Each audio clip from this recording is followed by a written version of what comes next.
પવિત્ર અને પુણ્યશાળી સામરી મોટાવા બડાપુરા ભગતરાજ શ્રી અજમલસિંહે ને એમને ભાઈ અને પરિવારે મળી જે ભજન સત્સંગનું આયોજન રાખ્યું, ખૂબ ખૂબ ધન્યવાદ છે. આ ભાગીરથ પ્રસંગમાં આપણી વચ્ચે અહીંયા નોરતા નિવાસી પરમ વંદનીય એવા સંત શ્રી દોલતરામ બાપુ સાથે ભારતી મહારાજ, સાંભળીના ડણવાઈ ચેહરપુરી મહારાજ, નામી અનામી અનેક સંત મહાપુરુષો, દરેકે દરેક ગામથી પધારેલ ભક્ત માતાઓ બહેનો દરેકને જય ગુરુ મહારાજ. તો કદાચ ઘરધણી તો આવું આયોજન રાખે તો આપણે માનીએ કે એને સંતોના દર્શનનું, કોઈ ભોજન પ્રસાદનું પુણ્ય થાય. પણ કોઈને એવું લાગે કે આપણે વાયકે જવાથી શું ફાયદો? ઘણા હોય છે ગુરુમુખી હોય છે, હવે કે કામ છે તો કઈ વાયક પણ હોય. ભજનને સમજવું તો અઘરી વાત છે, વાયકને સમજવું નહીં એ પણ ઘણી અઘરી વાત છે. કે વાયક જેવું તેવું નથી વાત. સંતોનું વાયક એટલે શું છે ને એ સમજવું ઘણી અઘરી વાત છે. તો એક ભજનની વાણીમાં કીધું છે કે સતના બેલી ધણીને વાયકે જાય અને આવા સંતોના ચરણે 68 તીરથ થાય. કદાચ ઘર ધણીએ તો આયોજન કર્યું છે તો સંત મહાપુરુષને બોલાવી અને એક પુણ્ય કમાયો છે. પણ સાથે સાથે જે વાયકમાં આવે છે ને એ કદાચ આવા સંતોના ચરણોમાં નમસ્કાર કરે ને તો લાખો રૂપિયા ખર્ચતા જે પુણ્ય ન મળે. 68 તીરથ કહેવામાં આવે છે ને, લાખ રૂપિયા કદાચ ખર્ચો કરીએ 68 તીરથ ન કરી શકીએ એ અહીંયા નમસ્કાર કરવાથી થઈ જાય. પણ નમસ્કાર કરવામાં ફેર હોય ને કે નમન નમનમાં ફેર હે. કદાચ છે ને પોટકું જે આપણું હોય એ મૂકી દઈએ, માન ગુમાન અંદરનું ઉતારી દઈએ અને સંતોને શરણે ખાલી દઈને નમસ્કાર કરીએ ને એ ફળ ભોગવી શકે હો. કારણ કે કાલે બાપુને મેં ભેગા થતા એમને વાત કરી હતી કે અભિમાન પેલું આપણા ઘેર બૈરાથી ચાલુ કરાવો, બૈરા આગળ આપણે અભિમાન ચાલે નહીં. એમાં માન ગુમાન મૂકી અને સંતોના શરણે જો ખાલી થઈને કદાચ જઈએ ને, હમણે વાણીમાં કીધું હતું કે મેરા ખલકા ભરી દે આનંદ કા. કદાચ સંતોને ઘસારામાં જાય, સંતોના શરણે જાય એ આનંદનો ખલકો ભરીને જાય. કારણ કે આનંદ ક્યાં મળે? જેની જોડે આનંદ છે એ આપી શકે. એક વખત નારદજી ભગવાન શિવને પૂછ્યું હતું કે પરમાત્મા શું છે, તમે દર્શન કર્યા? કારણ કે પરમ તત્વ વાત આખી અલગ છે. એ આ સંત મહાપુરુષો સમજાવે.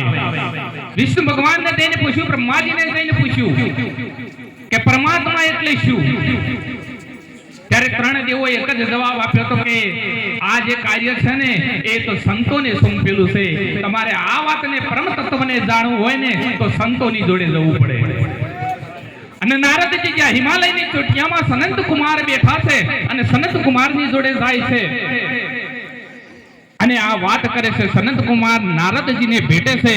નારદજી એટલો આનંદ પામે છે કે એમને એટલો આનંદ કોઈ દિવસ સ્વર્ગમાં આવ્યો નતો. ત્યારે નારદજી કહે છે કે હું સ્વર્ગનું બ્રહ્મલોકનું બધુંય પ્રમાણ કર્યો, પણ આજ મને આ સંતને ભેટીને જે આનંદ આવ્યો છે ને એ આનંદ મને ત્યાં કદીએ મળ્યો નથી.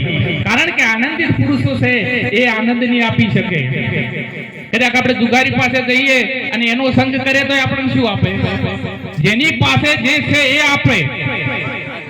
કદાચ પોટલીઓ તોડવા વાળા હોય ને એની જોડે જઈને કદાચ 2-4 દિવસ મહિને કદાચ જો મન કાબુમાં ન હોય તો એમાં લગાવી દે. એટલે જેની પાસે જે છે એ આપે. પણ આ સંત મહાપુરુષો જોડે આનંદ છે એ આનંદને આપી શકે.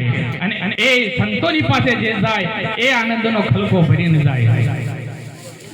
ખરેખર વાત હમણે વાણીઓમાં ન સમજાય ને તો મેળ થાય તો નથી. કારણ કે આદુ અનાદિથી જૂની વાણીઓ થઈ ગઈ છે, એટલે ક્યાંક શબ્દોમાં ફેરફાર થઈ ગયા છે. એટલે આવા સંત પુરુષો તો સમજી શકે પણ બીજાને અળવું ફીટ થાય. હમણે એક અમારા મહારાજને વાત થઈ હમણે કે લોભી આત્માને સમજાવો.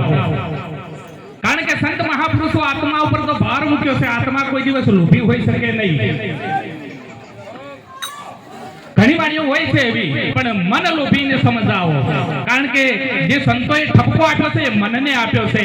આત્મા તો નિસંગી છે.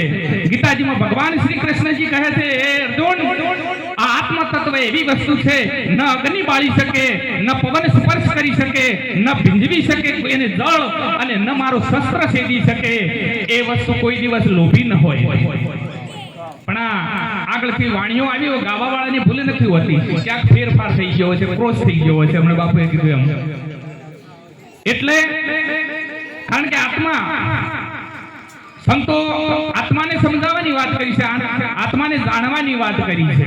એ સ્વ અનુભવ કરી શકે.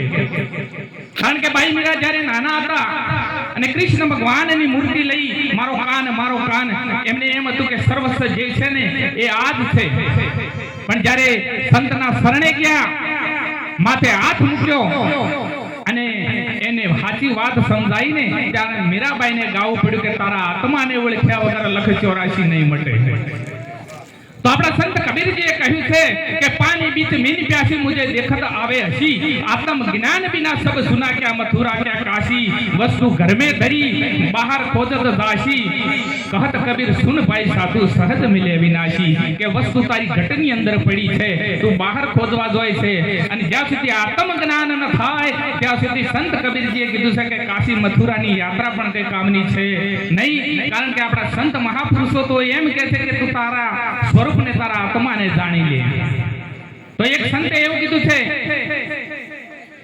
કે બ્રહ્મ को देखा तो सब कुछ देखा, ब्रह्म को देखा मिट गया धोखा, आद नाम आलेखा, अरस परस में दर्शन पाया પછી એને તારામાં મૂન મારામાં તું એ કઈ અલગ વસ્તુ છે નહીં.